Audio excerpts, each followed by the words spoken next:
प्यारे बच्चों, आज हम लोग निपात के बारे में जानकारी हासिल करने जा रहे हैं। निपात व्याकरण के मतानुसार ऐसा शब्द जिसके बनने के नियम का पता ना हो। इस मामले में यह बड़ा विचित्र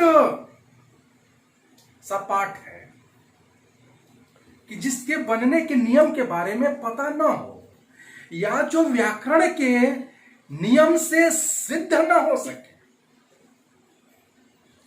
जिसे व्याकरण का नियम प्रमाणित न कर सके, वह है निपात। निपात एक औधारक के रूप में काम करता है, अर्थात किसी शब्द समूह या पूरे वाक्य पर अतिरिक्त भार या अन्य भार देने का काम करता है।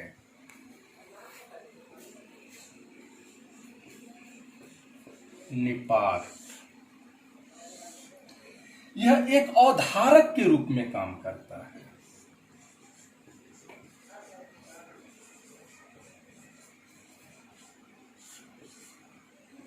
अर्थात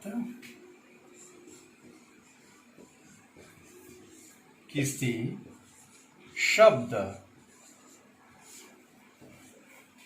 समूह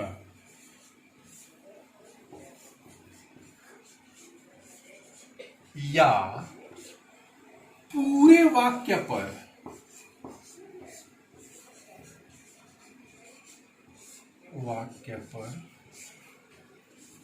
अतिरिक्त या अन्य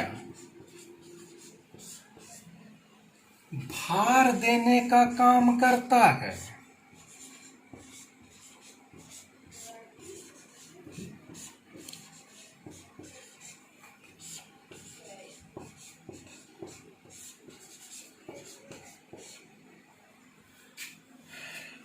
निपात का यह कार्य है किसी शब्द समूह या पूरे वाक्य पर अतिरिक्त या अन्य भार देने का काम करता है।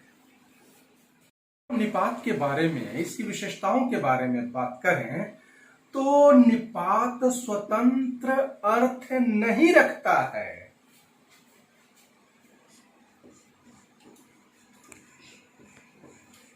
निपात स्वतंत्र अर्थ नहीं रखता है। यह एक सहायक शब्द है मगर वाक्य का अंग नहीं होता है। यह एक सहायक शब्द है मगर वाक्य का अंग नहीं होता है।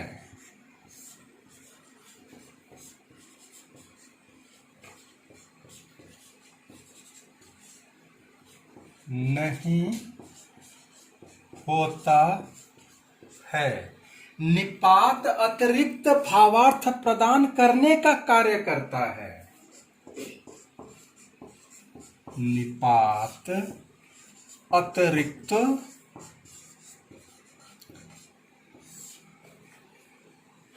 भावार्थ प्रदान करने का कार्य करता है।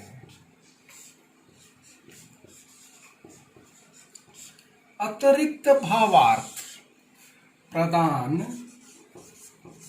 करने का कार्य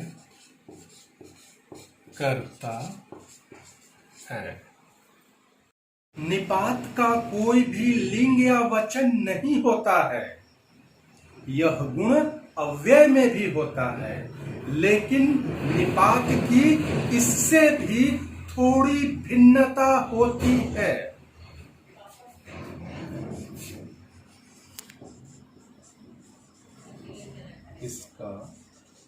इसका कोई लिंग या वचन नहीं होता है।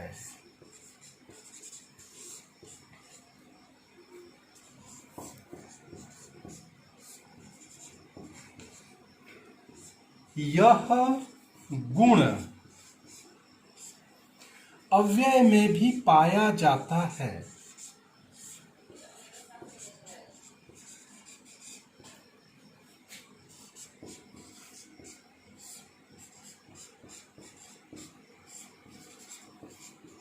मगर निपात की उससे भी थोड़ी भिन्नता है। निपात की उससे भी थोड़ी भिन्नता है। इसे हम बाद में चलकर देखेंगे। निपात के 9 प्रकार या भेद या वर्ग होते हैं। पहला, स्वीकृति बोधक, हाँ, जी हाँ। दूसरा, नकार बोधक, नहीं, जी नहीं।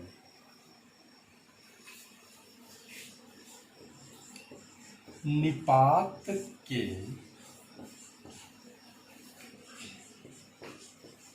9 प्रकार या भेद या वर्ग होते हैं।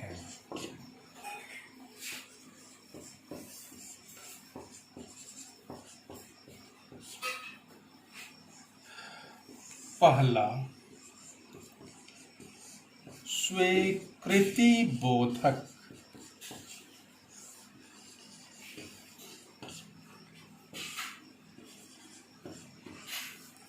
हाँ, जी हाँ। दूसरा, नकार बोधक,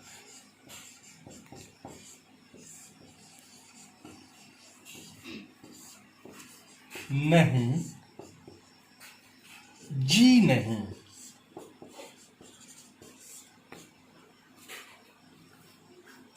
तीसरा, निषेध बोधक, मत, बिल्कुल नहीं। चौथा, प्रश्न बोधक, क्या, क्या, न।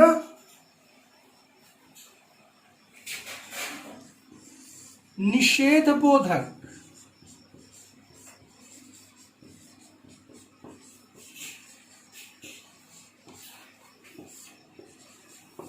मत,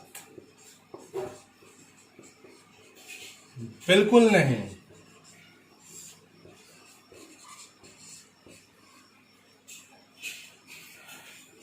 चौथा, प्रश्न बोधक,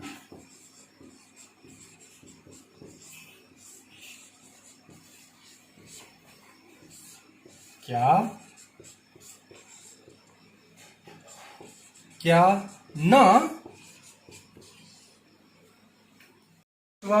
विस्मयादि बोधक, क्या, काश।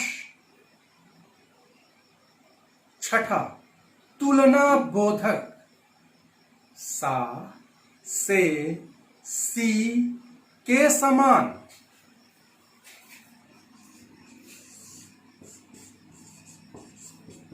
विस्मयादि बोधक,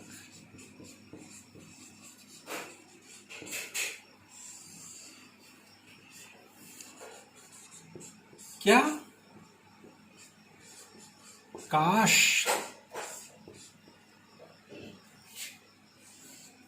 छठा, तुलना बोधक,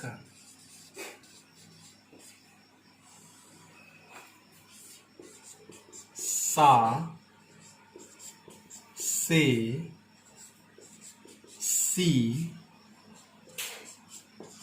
के समान। सातवां है अवधारणा बोधक, ठीक, करीब, लगभग, तकरीबन। आठवां है आदर बोधक, जी।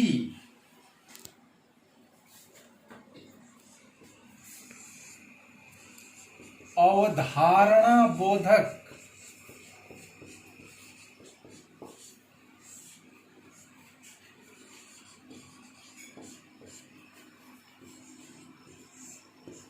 ठीक,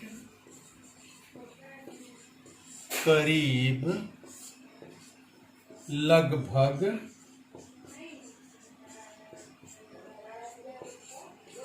तकरीबन। आठवां आदर बोधक, जी। नौवां बल प्रदायक, ही, तो, भी, भर, तक,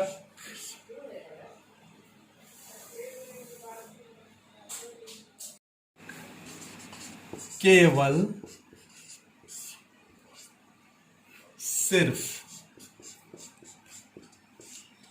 ये सारे शब्द एक तरीके से सीमांकन करते हैं, इसलिए इन्हें सीमा बोधक भी कहा जाता है।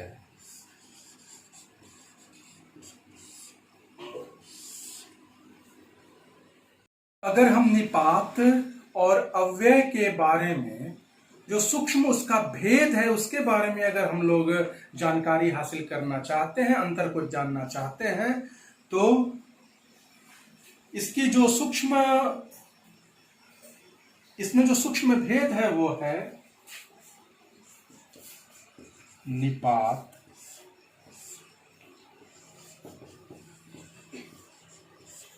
अव्यय।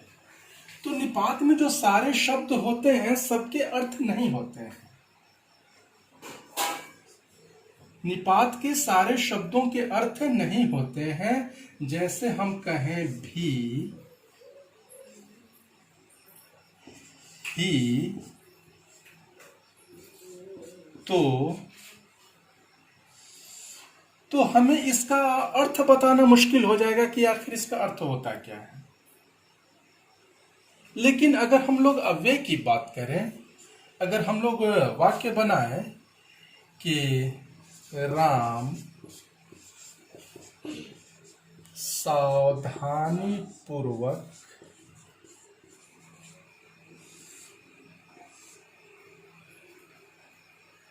चलता है,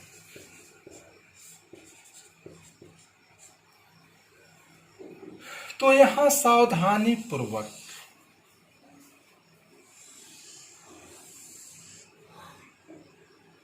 चलता है क्रिया की विशेषता बताने के चलते ये क्रिया विशेषण है।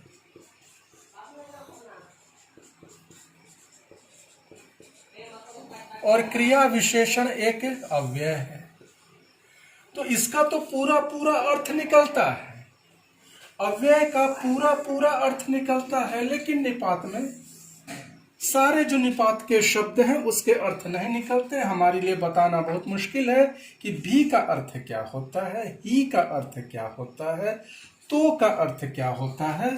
तो यही फर्क है निपात और अव्यय में। कुछ उदाहरण के द्वारा हम लोग निपात को समझने की चेष्टा करते हैं। उदाहरण,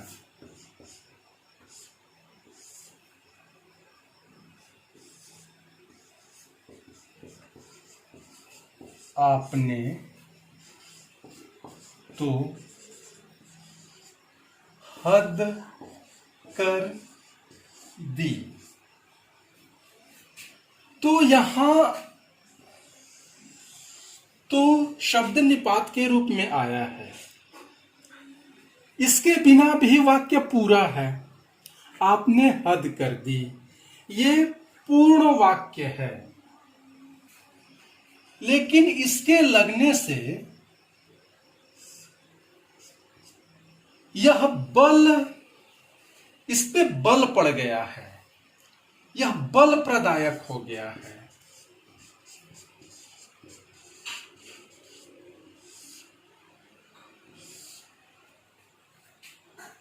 दूसरा उदाहरण, अगर हम कहते हैं तुम ही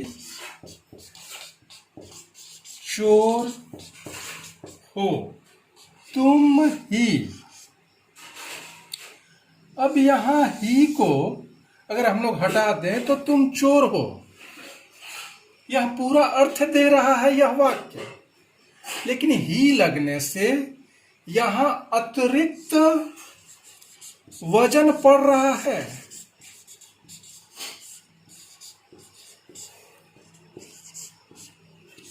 और वाक्य बन जा रहा है जोरदार।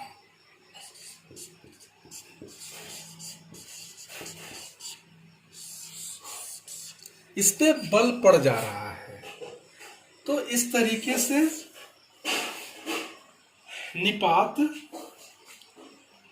वह शब्द है जो शब्द समूह या वाक्य में लगकर उसमें अतिरिक्त वजन पैदा कर देता है, अतिरिक्त भार पैदा कर देता है, उसे जोरदार बना देता है, उसे बल प्रदायक बना देता है। अंग्रेजी में कहते हैं कि इसने सेंटेंस को एम्फैटिक बना दिया।